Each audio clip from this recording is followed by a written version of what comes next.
Just trying to break that one down. A lot of layers there, but we'll take some questions. No, I would imagine a physical game with all the fouls that were being called. They were really hot in the first half. And I think even for them, that big guys were making three-point shots, which we hadn't seen a lot of that. 21 didn't play against us the first game. He made shots, played well in the first half.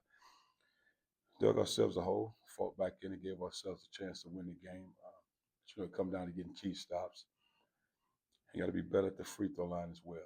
So it's tough. I didn't realize Kobe was 1 for 9 from the three, so I thought all his looks were good, but it's part of the game. Coach, not that long ago, you had Liberty on the heels.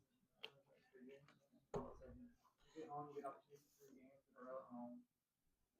0-4. I mean, you're close, but it's just what's kind of going on.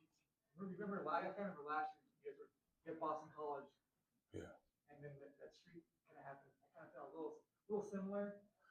What's kind of going Well, on? I think now you have enough to win the games, and it's just really doing what we practice and being consistent in the game. I guess every coach can say that, but it's simply doing that. Whatever the assignment is, do it. You got to close out hard on shooters so they can't get the shot off and make them dribble the ball, especially if they catch and shoot guys. You got to have key blockouts. Shot clock down, you can't foul. Late, I think Mike switched on number 11. He shoots a rhythm three. Where he's a leading scorer. You got to be up on. So that shot shouldn't have taken place. Just all those little things, man, but they add up.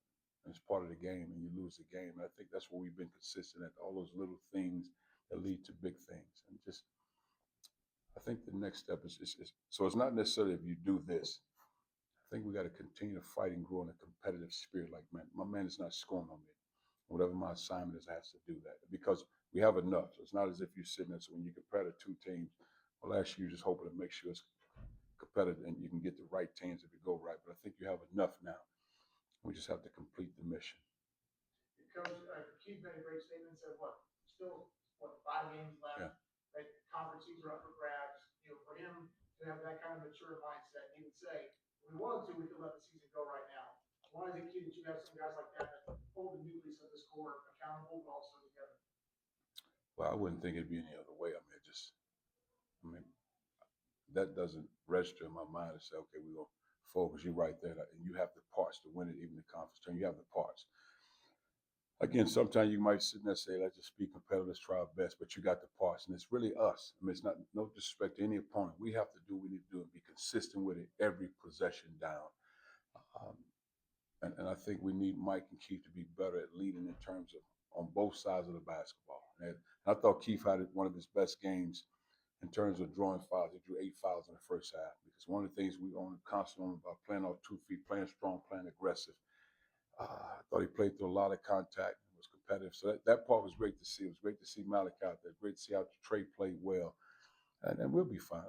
No question about it. We'll come back with an edge tomorrow practice and we'll go try to win this game at FIU. Because, again, it's not a case of we go into the games like, let's just try to make this thing as close as we can get it. We just got to win the game. But like anything, when that thing is close, we got to be able to make free throws, or we got to make more than what we make it.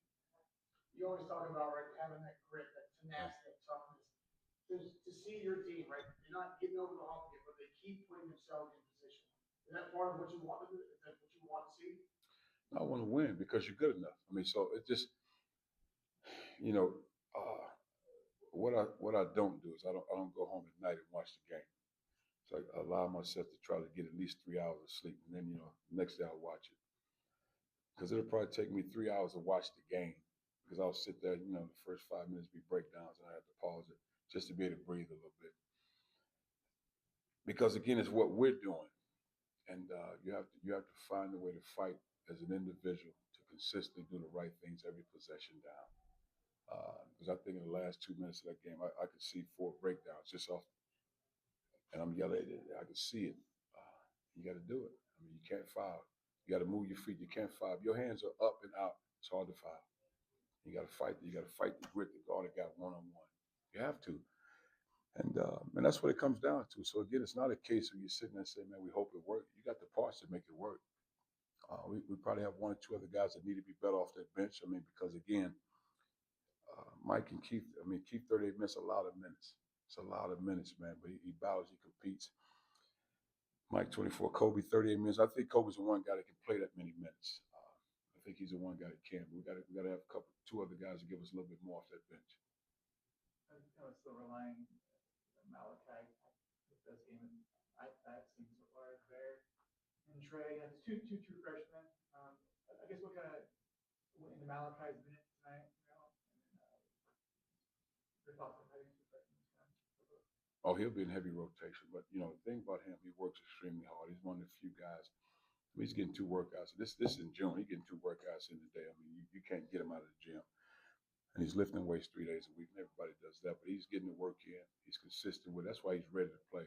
It's just the pace, the flow, and different nuances of the game, switching. That type of stuff where you have to grow into it. I mean, Trey, as a point guard, all you know is you hear a signal, you get hit because you're in the ball. But when you're off the ball as a young guy, freshman, that's one of the hardest things probably to do, to guard off the ball with so many different things going on. But he takes pride in it, and that's why you saw the result. He's prepared to play. I mean, he's a talented, he's a tough kid, he's physical. I mean, he's 215 pounds, so he embraces all challenges, and he'll only get better because he's a guy that certainly belongs without question. Coach, going forward, and now you guys are going back on the road. Yeah. Obviously, every win's important, but especially as we're closing the regular season, you got to get some wins here. Yeah. And I know there's no magic incantation, no special word, but what do you say to the guys besides, hey, take it one play at a time? Well, that's always the case. I think the biggest thing after this game, and I'm careful about beating guys. I'm after a loss, I mean, you can wrestle with a guy after a win, but when you're a competitive guy, I don't need to be beaten up after a loss. I mean, they can feel it. I just think the biggest thing with this one is we'll see it on film tomorrow, the breakdown. And then the free throws, man, you got to give yourself a chance to win games. And I don't sit there and say, well, I expect Mike to miss free throws. He spends a lot of time working on them. But Keith missed 4, Kobe missed 2. I mean, 3 of them. You want those to go for you. I mean, you need those to go. Not to say you expect Mike to miss them, but you want it to go. You have 18 assists, 9 turnovers. You give yourself a chance to almost shoot 50% from the field. So you did everything point-wise. You did all the stuff you needed to do. Just didn't get enough stops. Is there any silver lining as a coach to knowing that what these games boil down to is in your hand? Like, like you guys control, you guys have it right now. Here. I mean, you have to do it. You have to do it. I mean, simply have to do it. I mean, because again, something else will present itself in the next game. And you got to sprint back on D, get the stop you need to get, lock and load, take care of business. I mean, I thought Trey did a good job against the 1-3-1, getting the ball over the top plane. I mean, we've always been solid against the zone. Made shots, made plays. No, every game presents something different, man. We got, because again, you have the parts, but it comes down to getting key stops. You did a good job of taking care of the basketball. You got to be able to make free throws, and that's it. I wish I had more for you, but that's what it comes down to. All right, Coach, thank you very much. Thank you.